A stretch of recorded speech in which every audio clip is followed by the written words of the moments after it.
নমস্কার প্রিয় শ্রোতা, আপনারা কেমন আছেন? আশা করি ভালো আছেন। আমি অভিজিৎ। আজকে নতুন এই সকালে নতুনভাবে একটা নতুন অধ্যায় নিয়ে আসতে চলেছি, যেখানে রয়েছে শ্রী ভগবদ গীতার প্রথম অধ্যায়ে বিষাদ যোগের দ্বিতীয় শ্লোকটি। আগের দিনের মতনই আমরা এটাকে অধ্যয়ন এবং শ্রবণ করব। তো শুরু করার আগে দুটো কথা মাত্র আমার পক্ষ থেকে, সেটা হলো, যদি প্রথম ভিডিওটি আপনাদের ভালো লেগে থাকে অবশ্যই আমাকে একটু ভালোবাসা দেবেন। দ্বিতীয়ত, এই ধর্মগ্রন্থটি পড়ার অনেক দিনের ইচ্ছা আমার।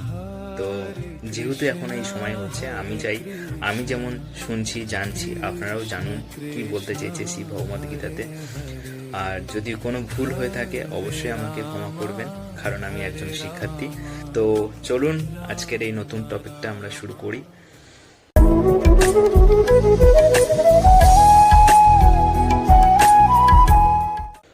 দিষ্টা তু পাণ্ডবানিকম বুরম দুর্যোধন তদা আচার্য উপসঙ্গম রাজা বচনম অব্রবীত।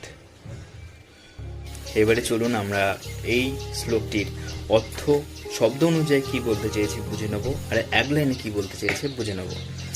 তো শ্লোকটির প্রথম যে লাইনটি রয়েছে সেটা হলো দিষ্টা তু পাণ্ডবানিকম বুড়ম দুর্যোধনা তদা।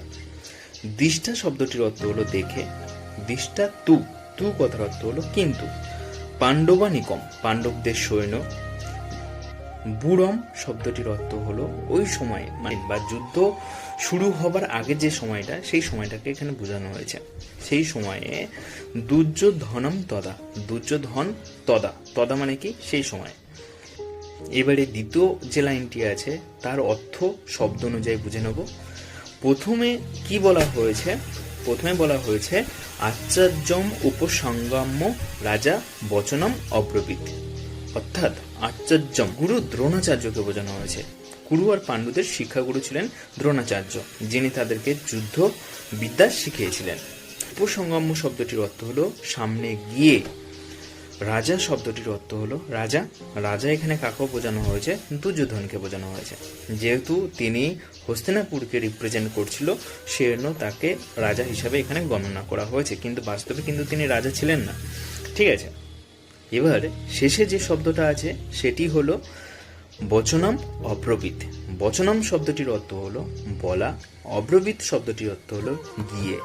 তাহলে গিয়ে বলল। তাহলে আমরা যদি পুরো এই শ্লোকটির অর্থ বলতে চাই, কি বলতে চেয়েছে? তো আগের দিন আমরা কি দেখেছিলাম? আগের দিন দেখেছিলাম ধৃতরাষ্ট্র সঞ্জয়কে বলছিল যে যুদ্ধক্ষেত্রে কি হচ্ছে সেটা আমাকে বলো। এখন তার প্রত্যুত্তরে জয় যে কথাগুলো বলবে সেটাই হচ্ছে এই শ্লোকটা।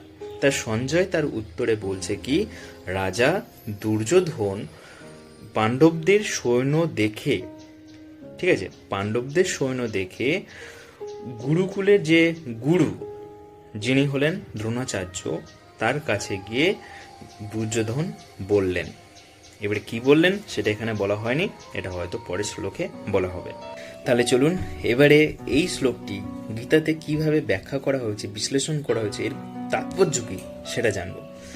তো বেশি দেরি না করে শুরু করা যাক। জয় শ্রীকৃষ্ণ।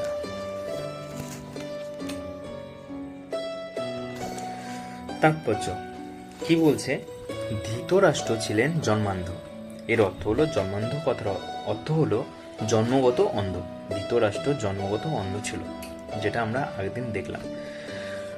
দুর্ভাগ্যবশত তিনি পারমার্থিক তত্ত্ব দর্শন থেকেও বঞ্চিত ছিলেন।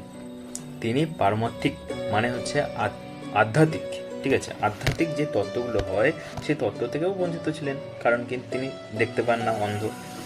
তিনি ভালোভাবে জানতেন যে ধর্মের ব্যাপারে তার পুত্ররাও ছিল তারই মতো অন্ধ, এবং তিনি নিশ্চিত ছিলেন যে তার পাপিষ্ঠ পুত্রেরা আজন্ম ধর্মপরায়ণ পাণ্ডবদের সঙ্গে কোনো রকম আপোষ মীমাংসা করতে পারবে না।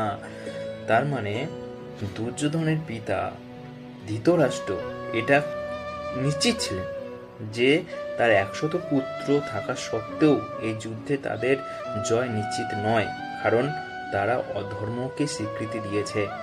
তার জন্য ধৃতরাষ্ট্র নিজের মনেই একটা সন্দেহ প্রকাশ করেছে যে তারা জিততে নাও পারে।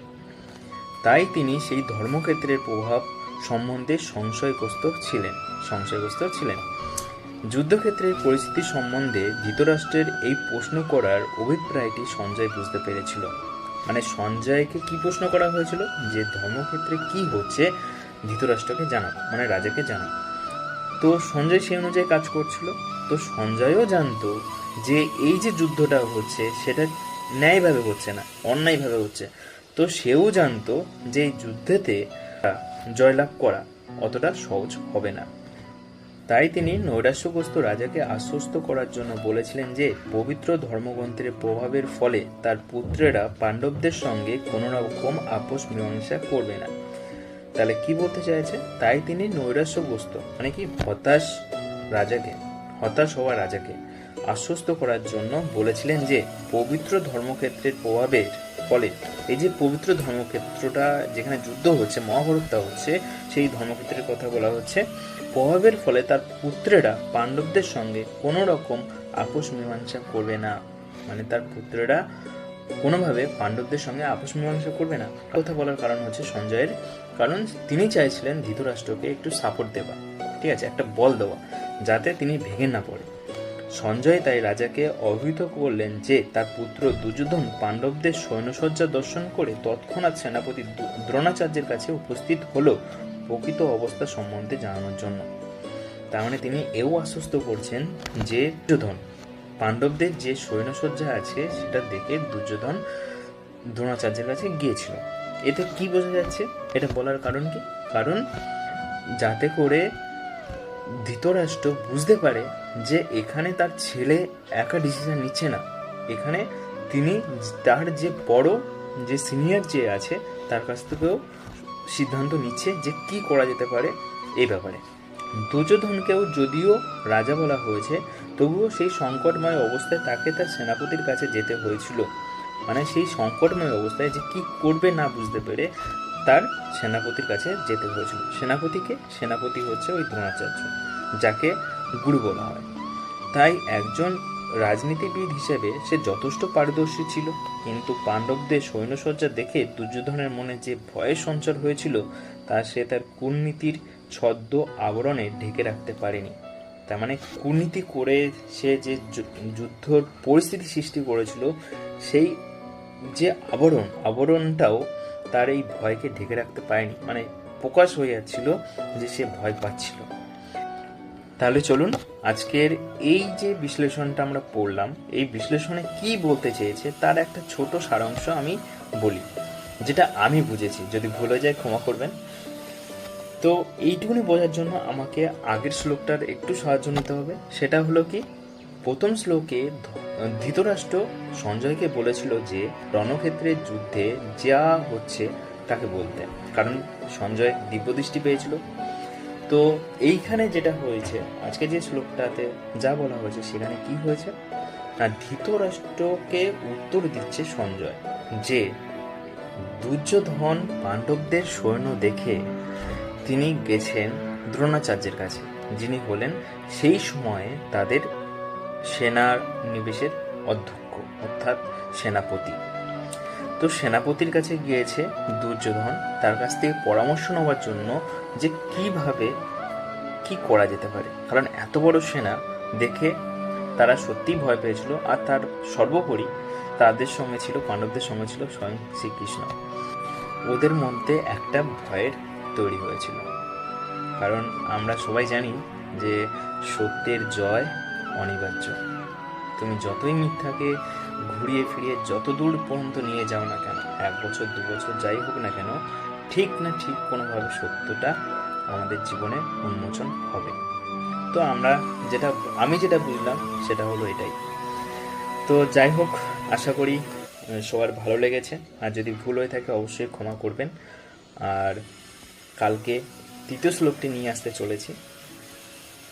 আপনারা সবাই ততক্ষণে ভালো থাকবেন, ভালো রাখবেন। নমস্কার।